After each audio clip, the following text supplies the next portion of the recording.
Got him, you got him?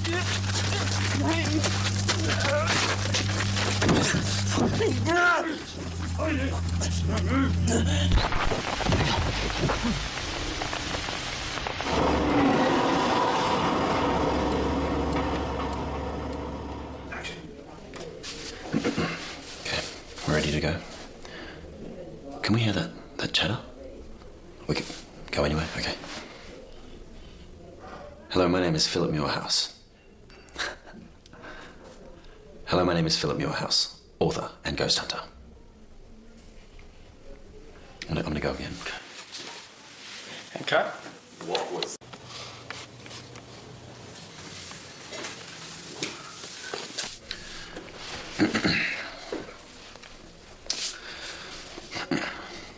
Hello, my name is Philip Muirhouse. Hello, my name is Philip Muirhouse, author and ghost hunter. Can we go again? Hi, my name is Philip Muirhouse, author and ghost hunter.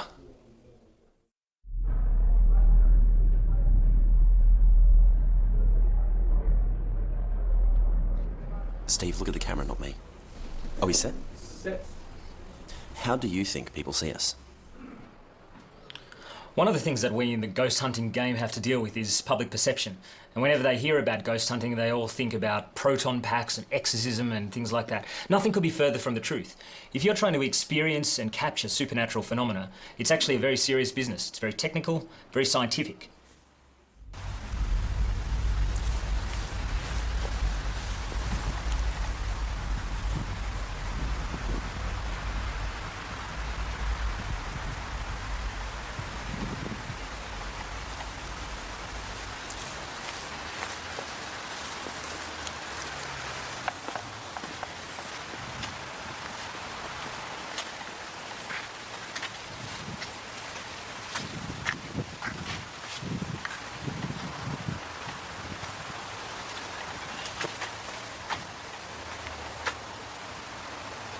Your ghost hunting team is usually going to consist of 2 and possibly 3 researchers, all of whom have some level of understanding of the technical equipment.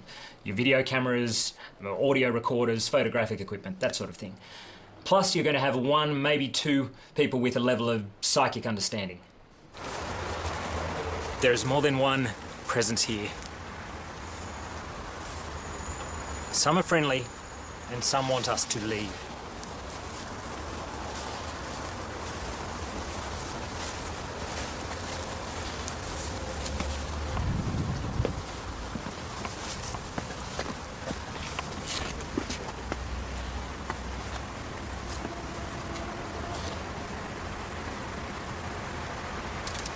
Stop. Did you hear that? Footsteps. We mean you no harm.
Built in 1888, the Monte Cristo was the family homestead of Mr. and Mrs. William Crawley.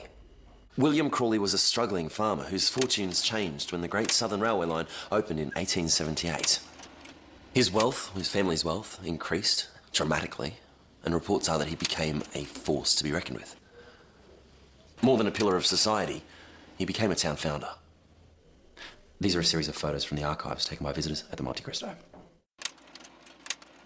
William Crawley also died at the Monte Cristo on the 14th of December 1910. He was 69, he died of heart failure, blood poisoning, and it was all a result of a carbuncle on his neck which was continually rubbing against the starch in the collar. It's believed that Mrs. Crawley, after the death of William, only left the house twice in the remaining 23 years of her life. Mrs. Crawley herself also died at the Monte Cristo on the 12th of August 1933. She was aged 92, and she died of heart failure.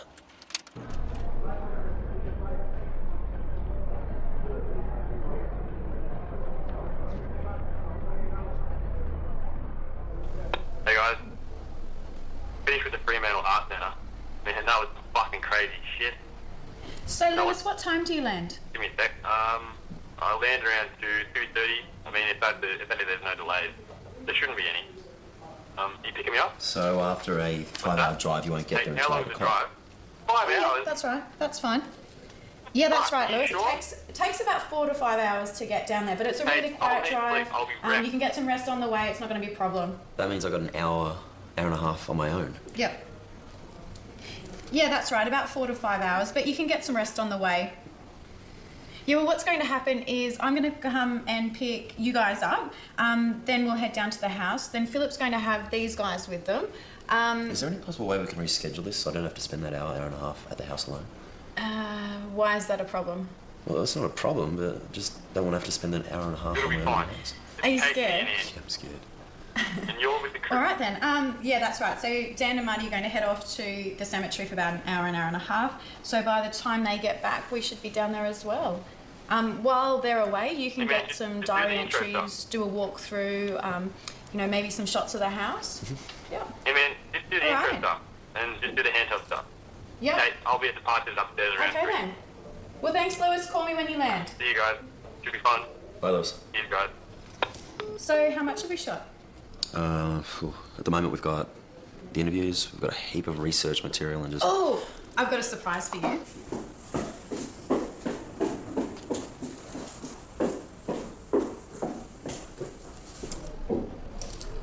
Which one do you like? I love this one.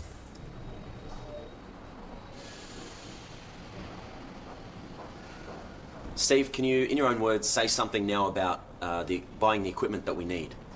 The internet being what it is, any man off the street these days can purchase and find his own ghost hunting equipment. All you need to do is type in EMF, or night vision, or ectoplasmic reader into your own search engine and bang, it's all right there in front of you. EVP, for example. Your EVP recorder is one of the most important pieces of equipment that you can have. In effect, it's really just a digital audio recorder. EVP is what we call electronic voice phenomenon. That's what happens when you're hearing a voice, but you cannot determine the source of it. Voices coming out of static on TV screens, or radios that aren't plugged in. Voices coming out of the walls.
The creed acts as a kind of guideline, safety rules to remind professionals and amateurs alike that this is no joke, that we're dealing with the unknown and these forces can hurt us.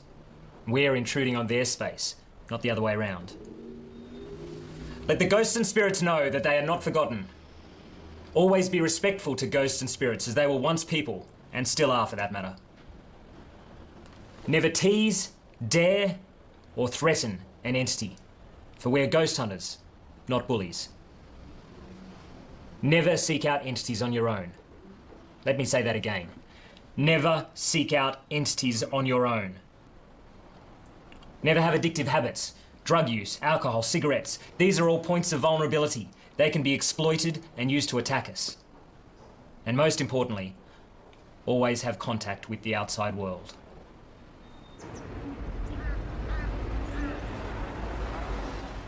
You're listening to Radio 2WG. Joining us now we have Philip Muirhouse, author of the brand new book, The Dead Country, Hauntings of Historic Homesteads. And of course he's here to ghost hunt Juneau's very own Monte Cristo homestead. Welcome to the program this afternoon, Philip. Thanks, Brenton.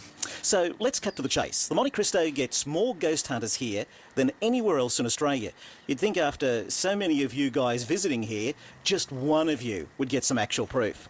Well, that all depends on what you call proof, I guess, Brenton. Every picture that anyone takes is debated and analysed. In my book, The Dead Country... Look, I'm just asking what the listeners might be thinking. I mean, I understand back in the days when pictures used to be the old analogue pictures, but now with today's high-tech night vision and high definition and also infrared, I mean, we have cameras that can see in the dark. We have cameras that can record around the clock. Well, that's exactly my point. I mean, if I'd shown you a picture we took 3 weeks ago using today's technology, you'd still argue with it if you're a skeptic. But our goal is to discover and, well, hopefully capture images that are as close to definitive proof as possible. So tell me, do you believe? To an extent. I mean, I believe that our lives have a fingerprint which they leave in this world, and I believe that if you look closely in the right way that you can see those fingerprints. You make it sound positive, like the good we do is what makes... Well, take Monte Cristo, for instance. You know all the bad stuff that happened there, right? It's that kind of fingerprints. Is that what you're looking for? Well, I mean, it can be, and mostly it is about those intense events that occurred in death. They're the ones that leave those fingerprints. What's the scariest moment, Philip, that you've ever had in your entire life? Well, I don't scare. I mean, my adrenaline will go up. It definitely goes up. It's like a rush, and you can feel that there's someone in the room with you, but I don't think that's fear, you know? It's... In my opinion, we don't have anything to fear from the dead. And let's face it, you're never alone. I mean, I guess that helps as well. Yes, Brenton. We moved into the Monte Cristo in June, about 1963 or 4, and we'd been in the residence about 3 days, and we went downtown to get some supplies one foggy evening. And on the return trip, we turned into the bottom of the driveway and straightened up towards the house, and as we did, we saw lights coming out of every door and window of the house. We just stopped and sat and stared. I felt sure there must have been a burglar in the house. I didn't want to continue.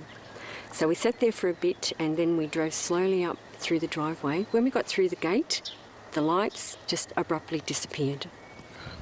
And did you ever work out what caused this?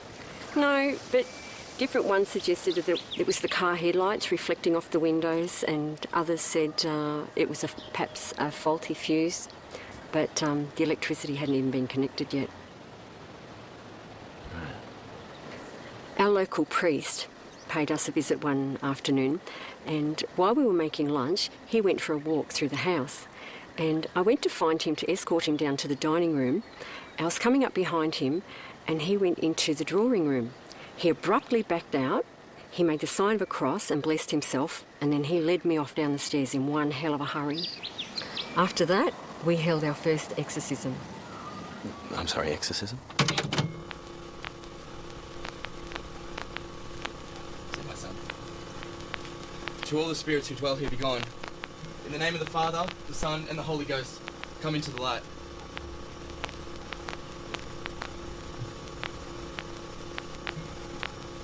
In the name of the Father, the Son, and the Holy Ghost, come into the light.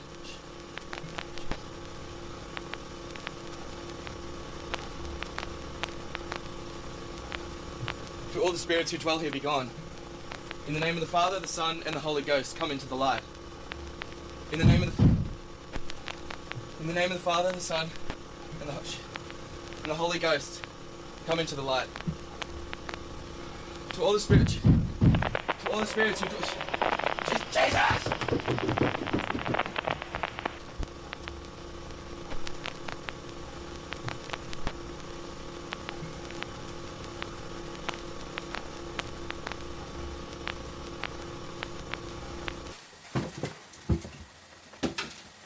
OK, we'll take a call now. On line 4, we'll go to Lucy. Good afternoon, Lucy. Hi, Brenton. Hi, Lucy. Philip, hi. Don't you think it's a bit wrong to disturb the dead? I mean, the Monte Cristo. Those poor people died so horribly. Don't you think that they deserve peace, not people nosing? I'm sure Philip is here, love, to observe. Correct, Philip? I do understand your concern, Lucy, but what we do is make contact. These poor souls they're trapped here. Wrong? You know, to be their need to yell out and communicate with us. All we do is just give them mere relief, you know, a chance to speak out. It's not right. We're listeners, Lucy, not antagonisers. It's not right. Thanks very much for your call this afternoon, Lucy. We'll go to line 4 now. We've got Paul. Good afternoon, Paul. Yeah, mate, that's one scary place, yeah. I remember when we were kids, we could hear that boy howl. The one that was retarded, that is. Okay. He'd be banging on the walls at night, howling like a bloody dog. Okay. But my ma used to say to me, eat your dinner or you'll have to take your plate up there. The things we tell our kids, I mean, to eat their greens. Hang on a second. You're saying that they could hear him up there and no one went to see what was Oh, going on? yeah, it was a different time, mate. We all knew the boy was a special, like, you know, but no one knew he was alone and starving and that, you know. I mean, if you do see him, say sorry from us, okay? Yeah. OK. Phone number's next to the phone in the dining room. It's on the table next to the dining room. Yeah, next to the phone. Please, if you open any windows, close them. Okay? Oh, and we'll do the interview tomorrow, say around 10:55, and maybe we can get back. That's all right. We'll be on time. We're talking with Philip Muirhouse, author of The Dead Country. The book's out in November, so keep an eye out for that. And, Philip, this is your last stop. We only have to film today and tomorrow, actually, so out of Monte Cristo, and then we'll have the documentary that accompanies the book all done. You know, that's an interesting hook. So each copy of the book will come with a DVD. What we wanted to do was not only have you read about it, but also have you there with us. One last caller. We'll go to line 9. Good afternoon, Steve. You think for a second that the people of this town just might not want to be associated with the horrors that went on at this place? That you can exploit us and film Monte Cristo and sensationalise all these bullshit stories just to make money from us? We have to live here. Our kids go here. You think we're okay with it? You think it'll be all right to check with us, maybe? Do you think the people at Auschwitz are happy with that? You think we're just some sort of freak show? You're exploiting torture. That's what you're doing. Would you be happy to live here? To raise a family here? Well, I hope you find what you're looking for out there, because you'll get yours, mate. Don't you worry, you'll get yours.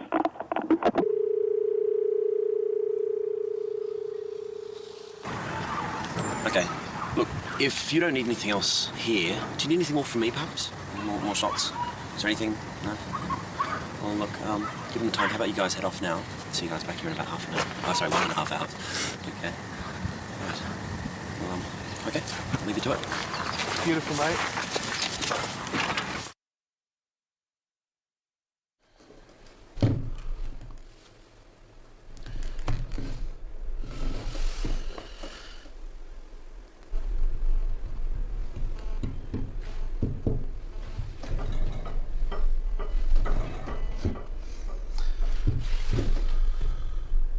Past 10. 10 past 10. Just waiting.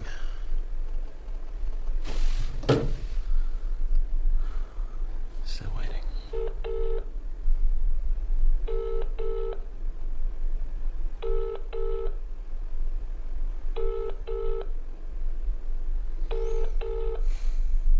Hi, this is Kate. Leave a message and I'll try and get back to you as soon as I can. Thank you. Bye. Okay.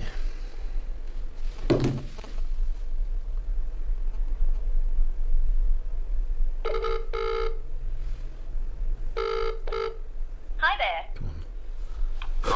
Really? He's on the phone right now. Please leave a detailed message after the tone. When you have finished recording. Shut up.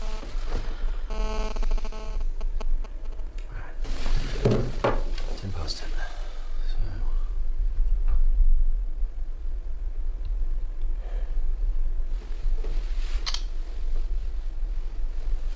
You know what? Let's kick on. Let's do this.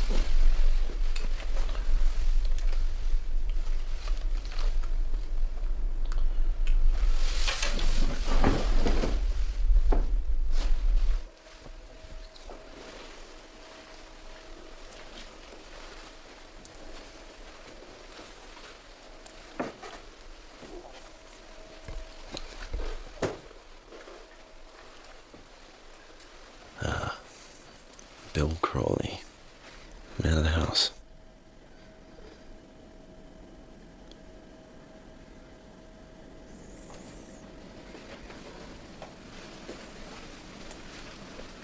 And here we have Mrs. Crawley.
Right, this is the sitting room. It's Mrs. Crawley's sitting room.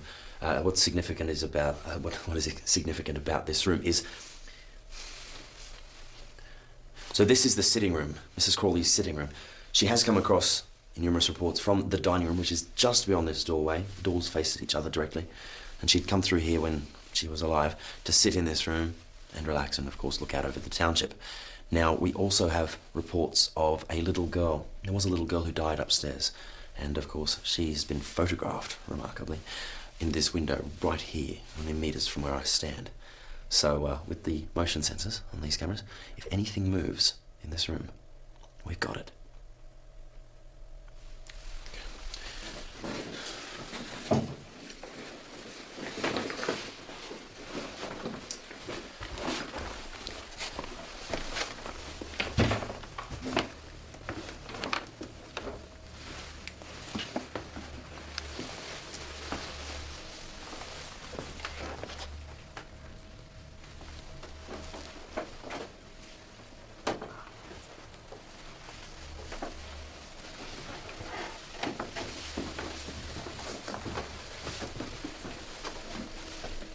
Okay, wow. This room used to be Mrs. Crawley's bedroom after she was incapable of making the stairs. I actually don't know when it was, but the caretaker found a kitten of theirs in this room. years later, with its eyes gouged out and its stomach ripped open. I don't think I want to mess with this room.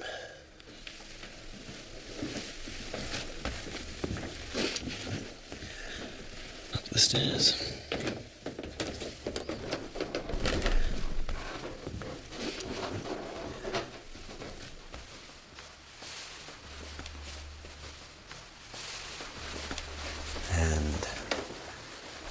This is William Crawley's room, where he lived and also where he died. That's the window there where you can see. There's a lot of reports. People see William in that window right there. But given that we don't have enough cameras, we're going to surpass this room and we're going to be putting cameras in some of the rooms that get more activity on the other side of the house.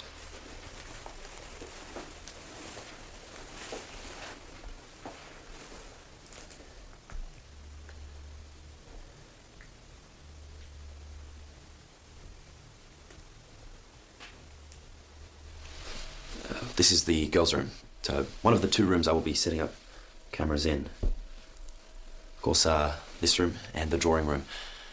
Both rooms have been the location of a lot more sightings within the house. Where people see activity, it's either here or in the drawing room. This room was the site whereby a mother and her child, during childbirth, both died. So I've got the camera set up now.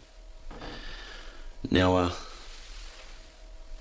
people, when they visit the room, they describe a cold, heavy sensation like tension or anger. I must say, I empathise, I can feel it.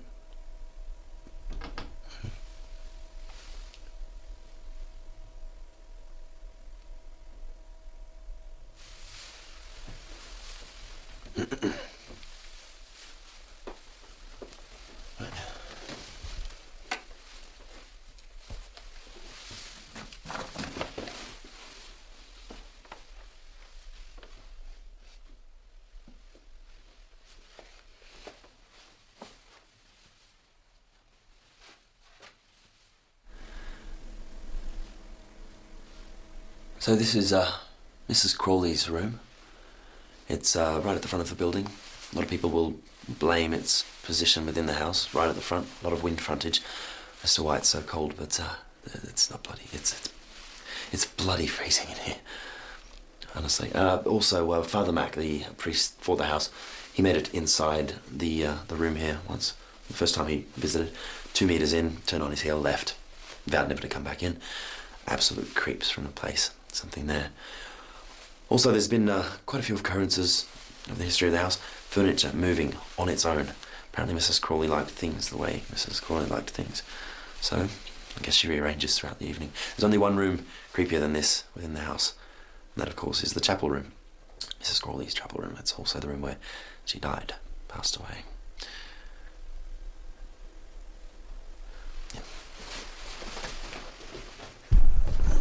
So, leaving the drawing room, making our way out the front of the balcony to the front of the house.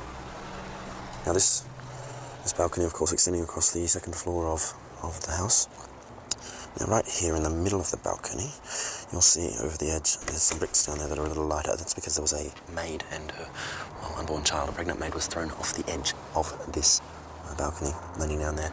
And of course, when they had to clean her blood out of the bricks, it stained some of the bleaching to the bricks. So those bricks, of course, are a little lighter than some of the others. Making our way around the corner here. The balcony does extend around to the side. Torch. Okay, now we're at Mrs. Crawley's chapel room. Now, just to the left, or actually directly in front of Mrs. Crawley's room, here are the stairs. Now, the stairs, of course, are the site of where a lot of people have been pushed down the stairs. They have felt a sharp thrust at the back of their shoulders and then subsequently sustained injuries from being pushed down the stairs. Okay, this is the chapel room, Mrs. Crawley's domain. Before she died, she would like to pray in this room. It was quite a special room, which I very lovingly restored by the Orions. This is the bed she died on, in fact.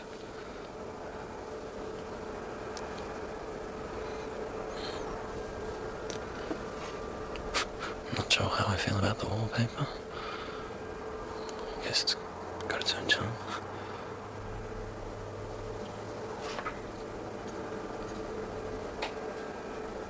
More crucifixes.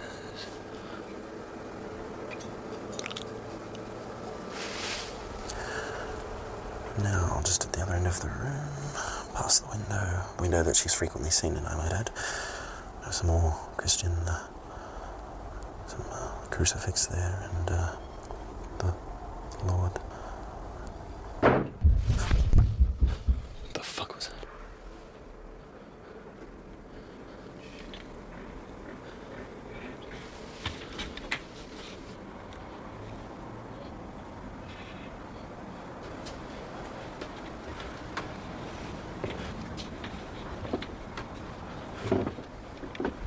Hello?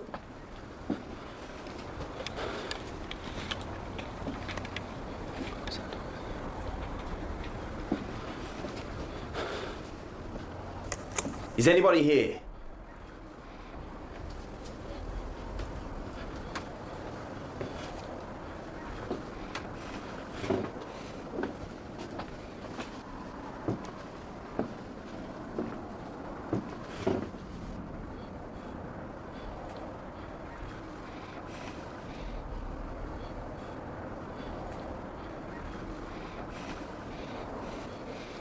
Nothing seems out of the ordinary. Hello?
Hello?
Fuck!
Who's there? Who's there?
Jesus.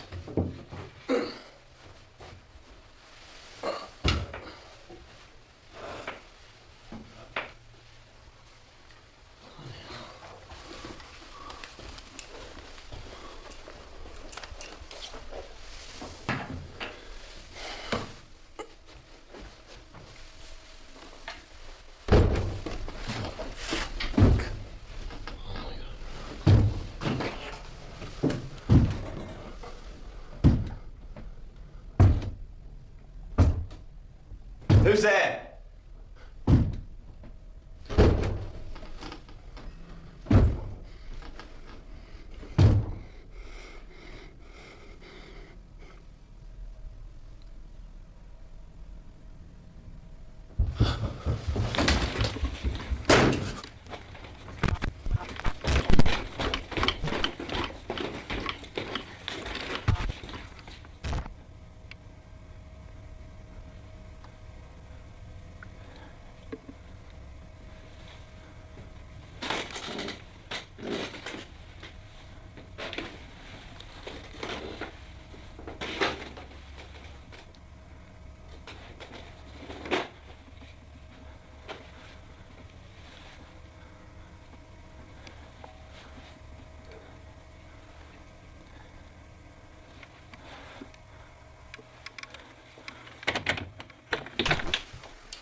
Who's there?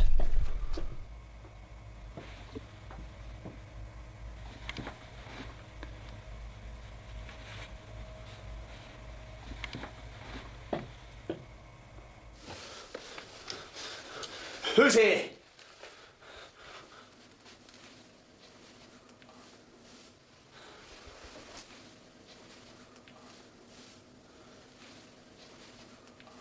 What are you trying to say to me?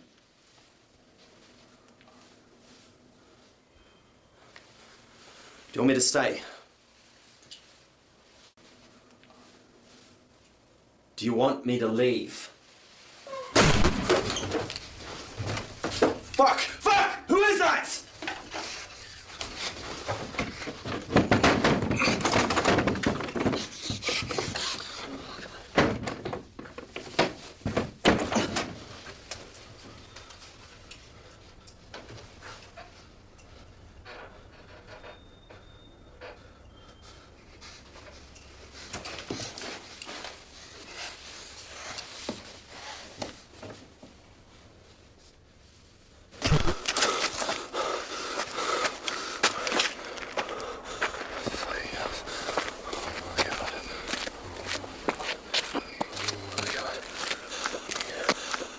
I've been doing this 10 years, and I have never had an experience like I have just... This is direct contact, baby. There's that door, the noises. This really is something else. Right. I'm still waiting for the rest of my crew to arrive. All this activity.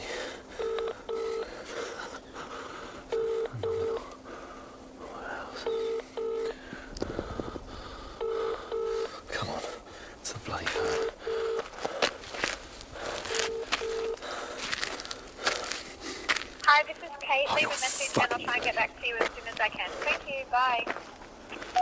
Kate, get your ass here right now. Seriously, this house is something else. I've made more than direct contact. We've got doors slamming, phenomena I can't even explain, feelings like you wouldn't know, and just bloody get here.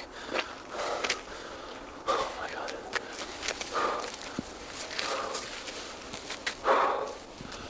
All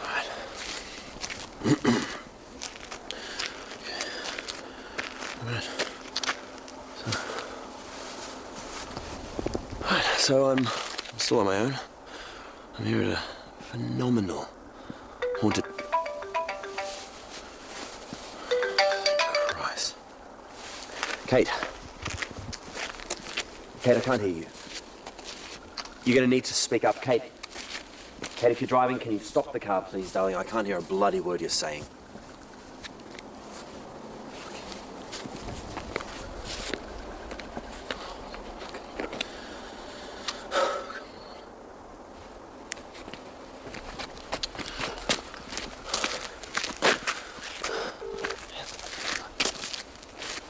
Oh, for... Leave a message and I'll try and get back to you as soon as I can. Thank you. Jesus!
Who's there?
message after the tone.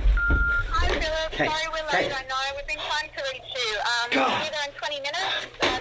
Just hang tight. We'll be there soon.